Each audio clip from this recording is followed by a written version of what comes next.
Dmitry had an interview with a hiring manager for a senior data engineer position. Have a nice time watching.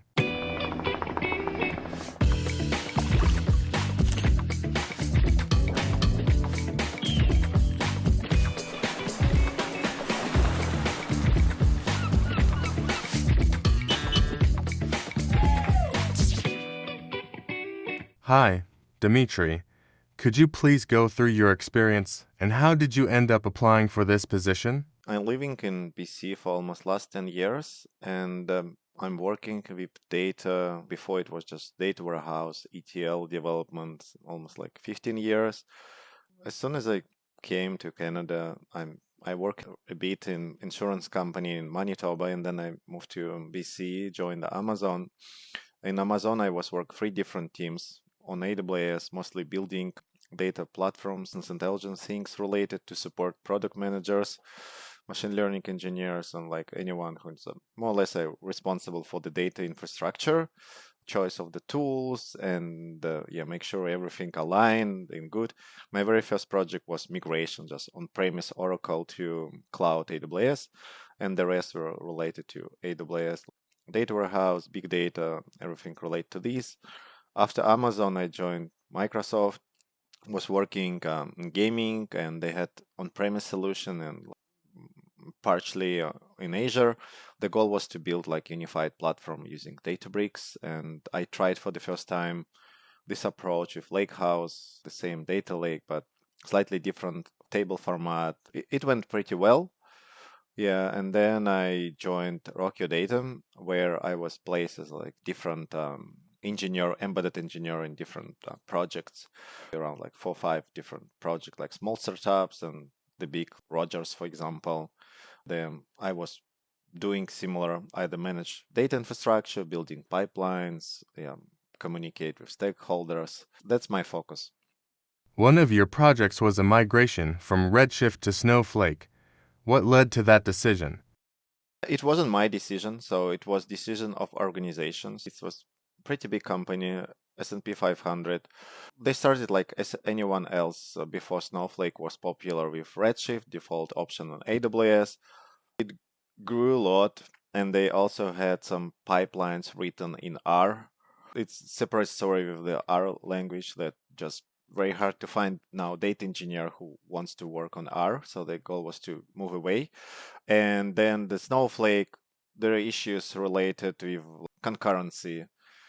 It just didn't scale enough to support the organization, and organization reach 1,000 people with the primary, of course, not all 1,000 like using data warehouse, but yeah, having a dedicated cluster with the concurrency issue and scalability issues, and also you constantly think about like, oh, it's how data is distributed in the cluster, how to collect the statistics. It just was the painful process, and the Snowflake was really bright options on the other hand that manage most of the typical problems we faced in Redshift. And after little POC, we saw that, yeah, the Snowflake is great.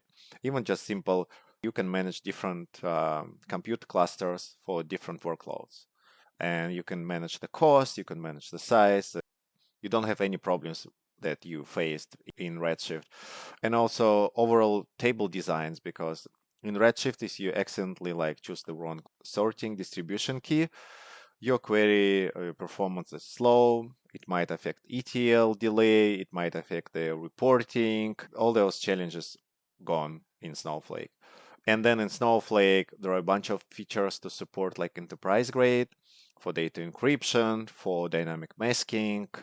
Yeah, you can have the even streaming data writing inside Snowflake. You can build similar to Redshift, you can build external tables, but it's managed better. And yeah, overall, very happy with this. The only downside is the cost. From my perspective, Redshift has spent 2 years implementing new features, trying to catch up to Snowflake. I did the POC in another company we work. We had Athena as a primary data lake. We used DBT with Athena that didn't work well. We used like plain Parquet file, so it has a bunch of issues, and we completely reload data warehouse, no incremental load. And I looked into Redshift as a POC just to see the difference. And then while I started to look to Redshift, and then they announced serverless, so I switched to the serverless. It definitely feel a bit awkward in comparison. In Snowflake, it's just everything very natural way. You're just working and you focus on delivery and result. In this serverless Redshift, you still kind of like trying to sit on both chairs at the same time. I assume the cost might be cheaper, but also they moved this credit thing. Assuming if you're running your serverless Redshift like twice a day, it's cheap. But if it's running 24 by 7, then there is like no savings. What does your continuous integration and continuous development infrastructure look like for Spark? For this project there, I had Athena as a data lake. So we had one data set, more or less like lots of files in JSON. And there are also another project with lots of Parquet files that we extracted from Elasticsearch and dumped in S3. So the challenge was that it was very hard to read them with Athena because we didn't use incremental and like just timeout. The approach I took, my similar experience, what I did with Databricks and Spark, and also I used this in Amazon, the same issue, then I couldn't fit the data into Redshift. It's either very slow because you copy individual files, or there are lots of small files. You need something that can read all together. That's Glue Spark came into play, works nicely for either my big Parquet files or lots of small JSON files. And the idea was, yeah, I can do everything, basically create my fact tables in S3, and then Athena can read them naturally. But then we're coming to the question, okay, how I gonna test it, how I gonna split dev and prod? Because it was very complicated pipeline. We basically, from low row logs, derived events. It was just like Elasticsearch logs, lots of lines, and you need basically count events with the specific filter conditions. Was pretty complicated job, and we constantly requested adding new events, and it was very easy to break it. If you just assuming you want to push it to the production without testing, it will break. To solve this, use two things. First, we use Terraform. With Terraform, we able to provision glue jobs, and we use the GitHub releases. I think we use GitLab, but still like the tagging. The glue job is basically the Python file that, and then you spin up the job. It takes the file with all the logic and the brain. Our Python file had the tagging number in it, and then you use Terraform to provision. You can specify what kind of logic or like this Python file you want to use. That's how we split dev and prod. Can spin up the using Terraform, can create new AWS resource, the glue job, with the dev environment name, with the dev S3 target, everything like development environment, and also pointing to my Python file, like the core logic. And this is dev prod. But coming to CI process, the next step, before you will create any pull request, you want to run some kind pre-commit.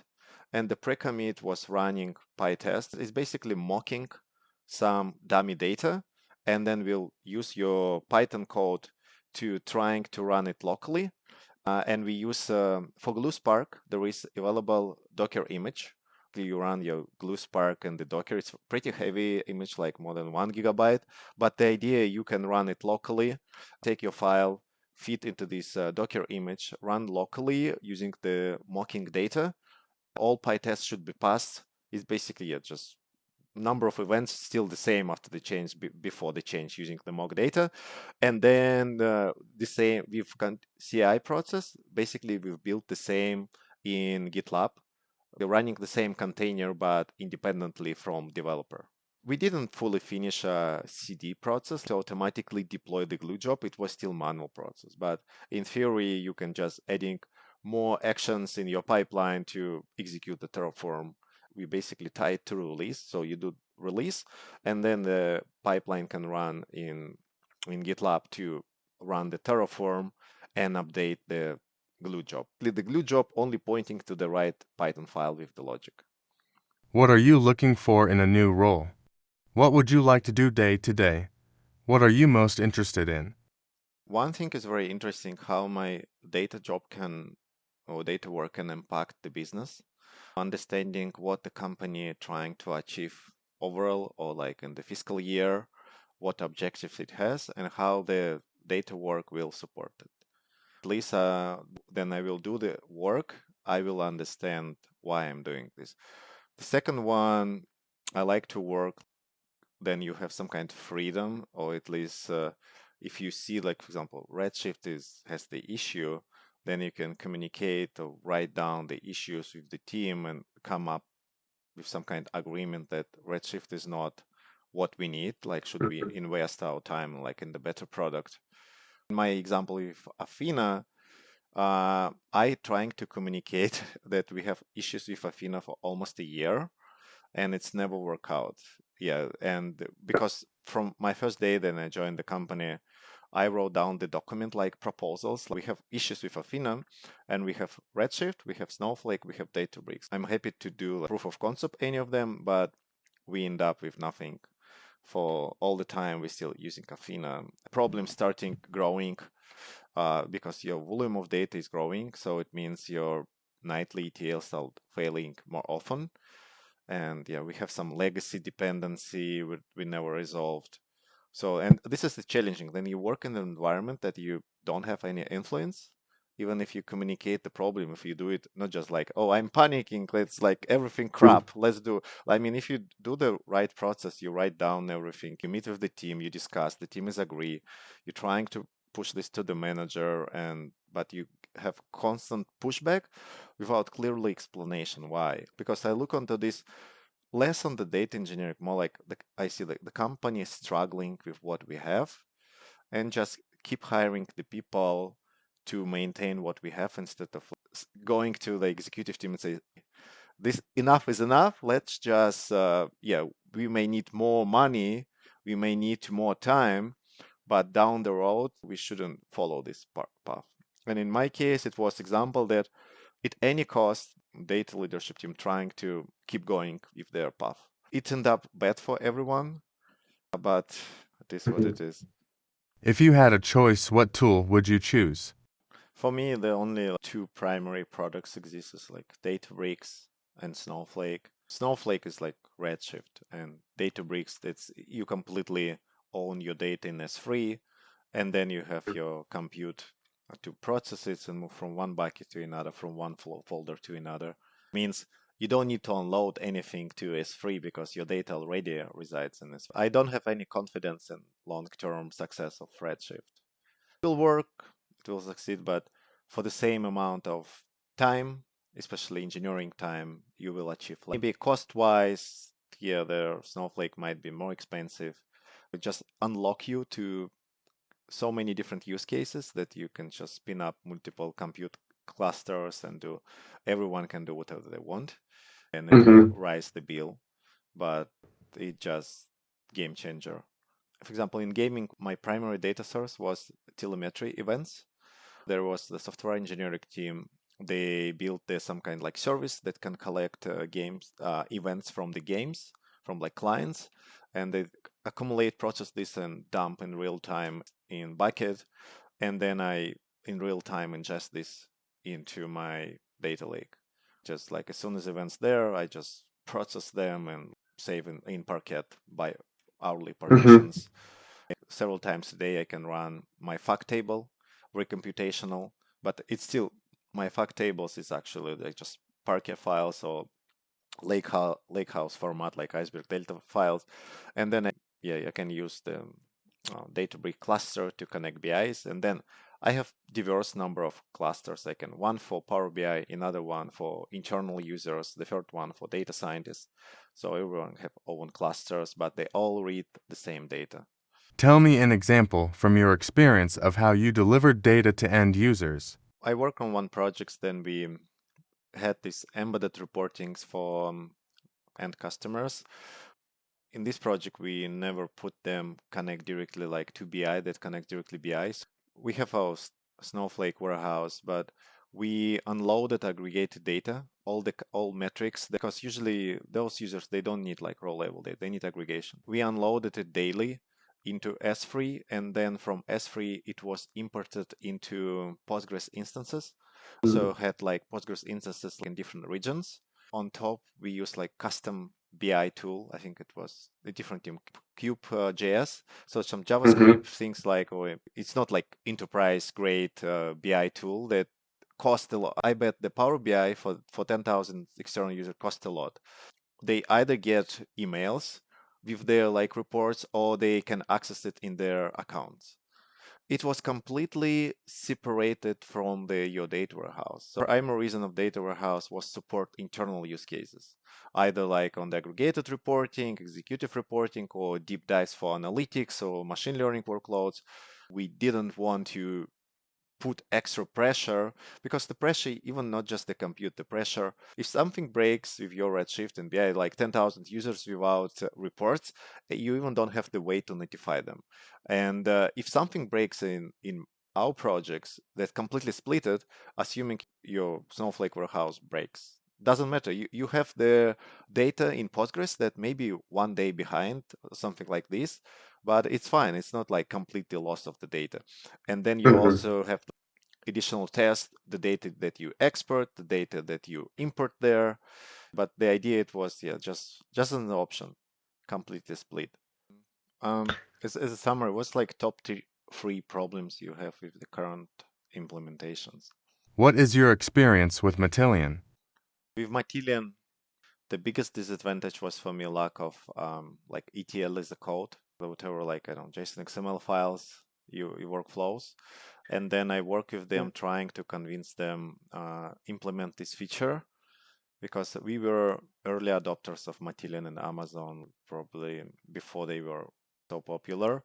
Never work out. So they add Git integration, but more like, hey, you can save your files in Git, more like, not losing it.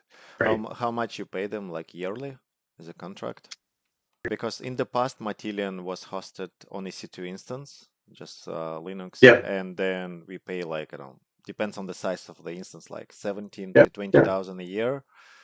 It was nice tool, at least for me, just like traditional ETL UI. It's working great with Redshift or Snowflake. Has the another benefit to have a bunch of connectors like Salesforce, whatever you want. But since I start in the future work with DBT, probably heard about DBT. It's open source. It's like framework for the SQL transformations, and it's basically built on top of like software engineering practices. You work in your IDE, you have the dev prod environment, you easily CI/CD process, you have the real code review there, you can just exact line that was changed. You have the documentations, you have built-in test for data quality things. Yeah, it's just very different products. Right now, I wouldn't use Matillion if I will start.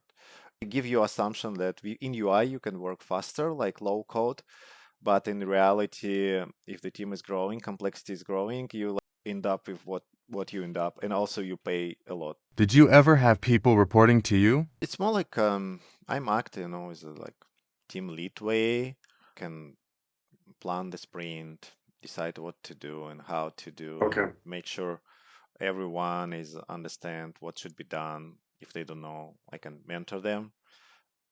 Don't really do these one-on-ones, conversations, and like career planning things.